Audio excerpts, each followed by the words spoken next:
Style में बैठे पवन सिंह और नाची अपर्णा मल्लिक। तो क्या ये शब्दों का चयन जो आपने किया है सही है?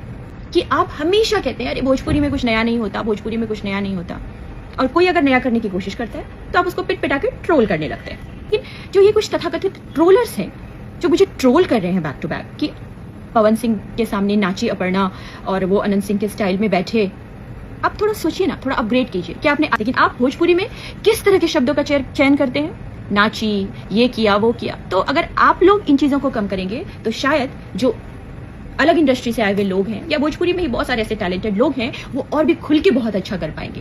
तो सपोर्ट ना, what's the problem? Why you guys are like, I don't understand like what you think, but आपको ग्रो अप, मतलब लेट्स ग्रो अप। हाँ, अभी टाइम बदल गया है तो ये ट्रोलिंग ठीक है, आप करो, वो तो आपका काम ही है। कोई कुछ अच्छा करे या बुरा करे, आप ट्रोल तो करोगे ही, लेकिन थोड़ा सा तो सोचो कि कोई कुछ अलग कर रहा है और अच्छा है। ये change is the only constant, you should know that. समझ में आया नहीं होगा? आप थोड़ा सा अपना दिमाग जो है ऊपर स्तर पर लेकर जाकर फिर सोचिए, मेरा रिसर्च कीजिए, थोड़ा और भी कुछ देखिए। दुनिया बहुत आगे बढ़ चुकी है।